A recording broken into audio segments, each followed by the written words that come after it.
No, I'm not going to produce your next album. You shouldn't want me to because I'm not a producer. But that is a question I get asked pretty frequently. People ask me if I'll produce their album. Now, all the videos I post here on this channel are here to help you navigate the music industry, and they primarily focus on marketing and promoting your music and building a fan base. Speaking of which, if you would like to see more videos to help you build your fan base, be sure that you hit that subscribe button. But marketing and promotion of music is not the role of a producer, at least not in most cases. It's certainly not the primary job of a producer. Usually someone else handles that stuff. So to clear up some of this stuff a little bit, I thought it would be a good idea to shoot a video that explains the roles and responsibilities of some key people in the music industry, people that you'll eventually want to have on your team or that you'll want to know, or if you're passionate about music and you've ever been curious about what other career opportunities might be out there, this video will shed some light on that as well. So in this video, I'm going to cover 9 music industry jobs that all independent artists should know.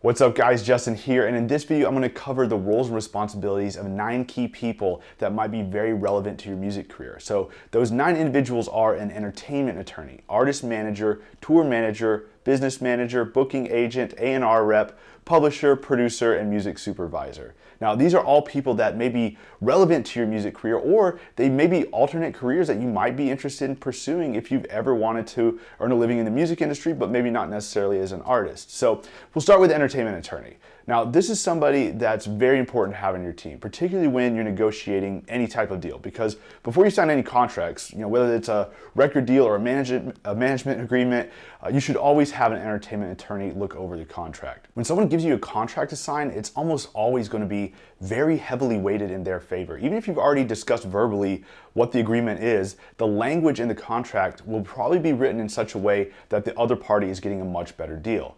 The expectation is that you're going to take the contract to your attorney to review. They're going to help you comb through it, probably take some stuff out, maybe add some stuff of your own, and then it gets passed back and forth until both parties reach an agreement that's suitable for everyone. If you don't do this, you're likely going to end up with a bad deal. Now that's just one of the things that an entertainment attorney can help with. There can of course be questions or concerns that might pertain to copyrights, trademarks, when you might need licenses for sampling music, things like that. Any legal questions you have, it's always good to have somebody that you can go ask those questions to. So that's why it's always a good idea to have an entertainment attorney that you can contact. Next, there's your manager. Now, there are different kinds of managers, but there are 3 that are most common in the music industry that we'll talk about here. And those are an artist manager, your tour manager, and a business manager. So first there's the artist manager. This is the person that you typically think of when you think of a manager. It's your primary manager, and it's someone that you're going to want to be sure that you really get along with because you're going to be spending a lot of time with them. They're going to be involved with all aspects of your life, both business and personal. A good manager that you trust is really important, but keep in mind that you still want to have an entertainment attorney review any agreement that you sign with a manager, because this is another area where a lot of artists get screwed. Sometimes artists get into agreements with a manager and eventually things don't work out, and that manager might be completely out of the picture, but they still continue to get paid. The artist still has to end up paying them a cut of their earnings, even though the manager isn't doing anything for them.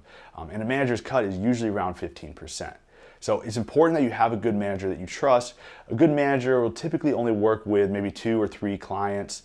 They have to be really heavily involved with your business and personal life, so they can only really afford to work with a couple of clients if they're going to do a good job. They'll help you get record deals, book tours, they'll bail you out of jail, they'll probably be at your wedding.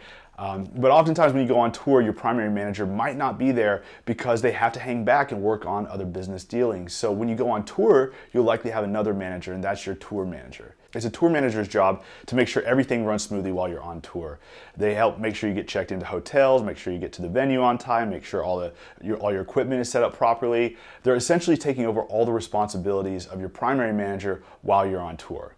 And then you might also have a business manager. So your business manager will help you with your finances. They'll help make sure that you're not spending too much money, they'll help you invest your money, and they'll generally make sure that you're in a good place financially and that you're making money. So those are the 3 types of managers you'll likely have: your primary manager or artist manager, tour manager, and business manager. Then you've got another important person or persons that you'll need when scheduling a tour, and that's your booking agent. So a booking agent's job is to schedule live performances, to book shows, sometimes other events like meet and greets or in-person appearances. In some cases, you may have just one booking agent that works with you directly, but most of the time, your manager will likely be dealing with multiple booking agents handling venues in specific regions. And booking agents typically take about 10% of anything that they book. Another role that you might have heard of before is A&R. A&R stands for Artist and Repertoire. Now, decades ago, the vast majority of recording artists weren't necessarily songwriters. Most popular artists didn't write their own music, and it was the A&R rep's job to work with an artist at a label and the songwriters at a publishing company to match the talented artists with a repertoire of songs written by other songwriters. And that is still the case a lot of times, especially in top 40 pop music, but these days an A&R rep's job is really more of a general talent scout. A&R reps are the ones that look for talent to bring to a label, and often they help develop that talent to make sure that the label gets a good return on their investment. Another important music industry job that independent artists especially need to be aware of is that of a publisher. A music publisher owns or manages the royalties and licensing of songs. There are different types of royalties involved with your music, but primarily there are royalties that pertain to either the recording of a song or the song itself. So if you're a songwriter, you have the right to make money from the songs you write, whether or not you're the one that records those songs. And a publisher will help you not only collect royalties, but also in some cases to get your songs recorded by other recording artists or even placed in commercials, TV, or film. And if you currently write and record your own music independently and handle everything yourself, then you are your own publisher. And there's some things that you really need to know about in that regard to make sure that you're getting paid all the royalties that you're owed for any song that you've written and recorded. Now, most independent artists that write and record their own music actually aren't collecting all the royalties that they're owed. If you think that might apply to you, check out the video that I linked to in the description below. I recently had a representative from Songtrust on the channel to explain how publishing royalties work and how you can be sure that you're collecting all the royalties that you're owed. So be sure to check that out. Next, you have your producer.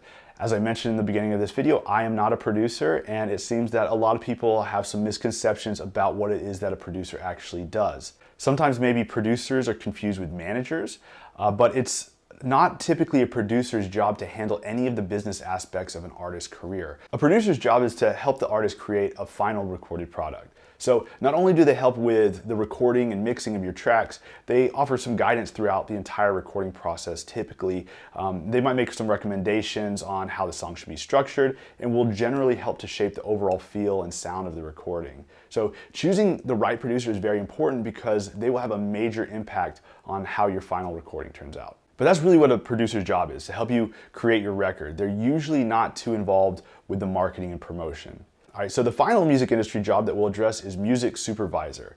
I know a lot of artists wonder how they can get their music into TV, films, video games. Well, a music supervisor is the person that's in charge of that. A music supervisor's job is to find the right music for a film or TV show and handle all of the appropriate licensing and negotiations. They usually work with the director to make sure that the right music is used for each scene, and then they make sure that all the administrative stuff is handled to get the appropriate licenses while staying on budget. So there you go, 9 key people in the music industry that you should know about. An entertainment attorney is really important for all legal matters and contract negotiations. An artist manager will be heavily involved in your business and personal life to help manage your career. A tour manager will more or less assume the role of your manager while you're on tour. A business manager will help you manage your finances. Booking agents will help you book shows and public appearances. A&R reps help labels find and develop talent, so this is likely someone that you'll be in contact with prior to signing a record deal.